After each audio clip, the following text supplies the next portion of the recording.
A nossa mente. Que coisa fascinante, né? Entender por que a gente faz o que faz, por que sentimos o que sentimos, é um dos maiores quebra-cabeças que existem. Ao longo do tempo, a psicologia criou várias lentes diferentes para tentar decifrar esse mistério. Nesta análise, a gente vai fazer exatamente isso, um tour por essas grandes ideias, para ver como cada uma tentou responder a pergunta fundamental. Afinal, o que nos move? E o nosso roteiro está bem aqui. A gente começa com as teorias que deram o pontapé inicial, as forças fundadoras. Depois, vamos ver a Revolução Humanista, que veio para questionar tudo isso. Na sequência, a gente explora como a mente se encaixa no seu contexto. E, para fechar, vamos entender como o conhecimento é construído dentro da gente. Cada parte é uma peça que se encaixa na outra. Bora lá? E tudo, mas tudo mesmo, começa com essa pergunta. Pensa bem, o que realmente dita as nossas ações? São as coisas que acontecem ao nosso redor, as recompensas, os castigos? Ou será que são forças lá no fundo da nossa mente, desejos e conflitos que a gente nem sabe que existem? Essa tensão foi o berço das duas primeiras grandes forças da psicologia.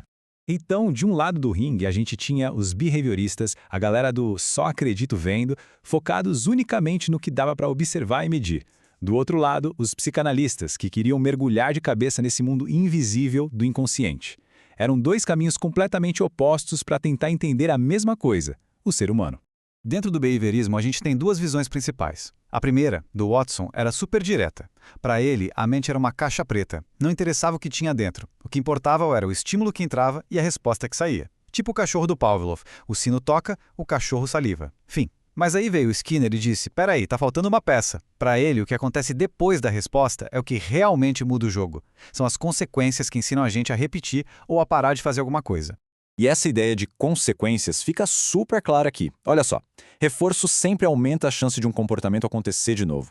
Se a gente dá um petisco para o cachorro depois que ele senta, isso é um reforço positivo. A gente adicionou algo bom. Agora, sabe o barulho chato do cinto de segurança no carro? Quando a gente coloca o cinto e o barulho para, isso é reforço negativo. Foi removido algo ruim. Já a punição faz o contrário, diminui o comportamento. Dar uma bronca é uma punição positiva, adiciona algo ruim. E tirar o videogame por causa de nota baixa? Punição negativa, a gente removeu algo bom. É basicamente o mapa de como o ambiente molda o que a gente faz.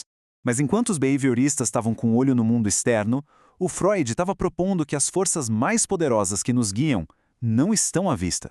Elas estão escondidas num oceano imenso e agitado dentro de cada um de nós. E bem no fundo desse oceano, segundo Freud, a gente encontra o id. Pensa nele como uma criança pequena e mimada dentro da gente.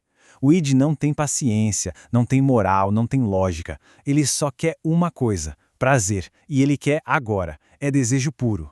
Só que, claro, não dá pra viver no mundo real só na base do eu quero, eu pego. É aí que entra o ego. O ego é o gerente, o CEO da nossa personalidade. Ele olha para os desejos malucos do id e pensa, ok, como a gente consegue isso sem arrumar uma confusão? Ele negocia com a realidade. Para completar o time, vem o superego. Ele é a voz dos nossos pais, dos nossos professores, da sociedade, tudo isso dentro da nossa cabeça. É o nosso juiz interno, que fica dizendo o que é certo e o que é errado. É ele que causa a culpa quando a gente pisa na bola e o orgulho quando a gente acerta. Nossa vida, para Freud, é essa briga constante entre os três. E como essa estrutura toda é montada? Freud acreditava que tudo era definido na infância, em estágios, cada um deles focado numa parte do corpo como fonte de prazer. Se rolasse um conflito muito grande em alguma dessas fases, a pessoa podia ficar presa ali, criando uma fixação que ia influenciar a personalidade para o resto da vida. Então, o cenário era esse. Ou a gente era um produto do ambiente, ou um prisioneiro do nosso passado inconsciente. Duas visões bem deterministas. E foi aí que um monte de gente começou a achar isso meio deprimente. E dessa insatisfação nasceu uma terceira força. Uma que queria trazer de volta para o centro do palco a experiência humana, o livre-arbítrio e o nosso potencial. Essa frase aqui é praticamente o manifesto do humanismo. A ideia central é que a gente não é só uma marionete de forças externas ou internas. Nós somos os pilotos. Temos liberdade de escolha, uma capacidade gigante de crescer e uma vontade natural de ser a nossa melhor versão. E ninguém desenhou essa jornada de crescimento tão bem quanto Abraham Maslow. A pirâmide dele é genial. Ela mostra que para a gente chegar lá no topo, na autorrealização, primeiro a gente precisa cuidar da base. Ter o que comer, se sentir seguro. Depois vem as necessidades de amor, de amizade, de autoestima. É como construir um prédio. Só com a fundação firme é que a gente consegue alcançar o andar mais alto. Outro nome gigante do humanismo foi Carl Rogers. E ele promoveu uma revolução na terapia com uma simples mudança de palavra, que na verdade muda tudo. A pessoa que busca ajuda não é um paciente, alguém doente esperando ser curado. É um cliente, alguém ativo na sua própria jornada de crescimento. Rogers acreditava que se o terapeuta criar um ambiente de total aceitação e empatia, as pessoas têm dentro de si tudo o que precisam para florescer. Muito bem, a gente já olhou para fora, com os behavioristas, e para dentro, com a psicanálise e o humanismo. A partir de agora, o foco muda um pouco. A pergunta passa a ser: como é que a nossa mente organiza o mundo ao redor? Como o contexto onde a gente vive influencia quem a gente é?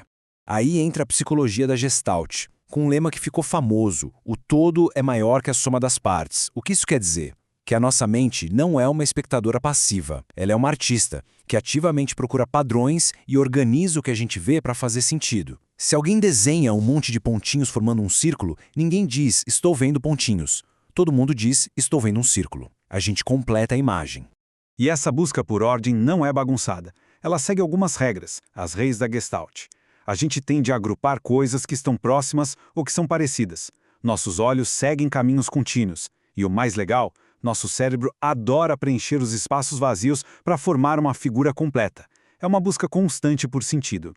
Kurt Lewin pegou essa ideia de contexto e levou para a vida. Para ele, nosso comportamento é resultado de uma equação. A pessoa interagindo com o seu ambiente. Mas atenção, não é só o ambiente físico, é o ambiente psicológico de cada um. Pensa assim, uma sala de prova é o mesmo lugar físico para todo mundo, mas para quem estudou, é um lugar de desafio. Para quem não estudou, é um lugar de pânico. O lugar é o mesmo, mas o espaço de vida é diferente, e o comportamento também vai ser. Isso tudo prepara o terreno para a nossa última parada, a chamada revolução cognitiva. Depois de tanto foco no comportamento externo e nos impulsos internos, a psicologia finalmente decidiu que era hora de abrir de vez a tal da caixa preta e investigar os processos mentais. Como a gente pensa, como a gente aprende, como a gente constrói o nosso mundo. O behaviorismo não morreu não, ele evoluiu. A terapia cognitivo-comportamental, a famosa TCC, pegou as ideias de como o ambiente nos afeta e finalmente abriu a caixa preta. A TCC percebeu que o problema não é o que acontece com a gente, mas o que a gente pensa sobre o que acontece. Os nossos pensamentos são a chave que liga o evento à emoção. E aí o Albert Bandura adicionou uma outra camada super importante. Ele mostrou que a gente não aprende só na prática, por tentativa e erro. A gente aprende e muito só de olhar. Uma criança aprende a ter medo de cachorro não porque foi mordida, mas porque viu o pai ou a mãe reagir com pânico perto de um. Nós aprendemos uns com os outros o tempo todo. Para fechar, Jean Piaget nos deu um mapa de como a nossa capacidade de raciocínio é construída, passo a passo. Ele mostrou que a gente não nasce pensando como um adulto. A gente constrói o conhecimento em estágios. Primeiro o bebê aprende pelo toque, pelo movimento. Depois, a criança desenvolve a linguagem. Mais tarde, o pensamento lógico sobre coisas concretas. E só lá na adolescência é que a gente consegue pensar de forma abstrata, sobre hipóteses e ideias. É uma construção. Ufa! E assim a gente fecha o nosso tour. Olha que jornada! Fomos do comportamento que todo mundo pode ver, lá para as profundezas do inconsciente. Vimos nascer a fé no potencial de cada um e exploramos como a nossa mente organiza o mundo e constrói o conhecimento bloco por bloco. E no fim, a pergunta que fica não é qual dessas teorias é a certa. Nenhuma delas sozinha explica tudo.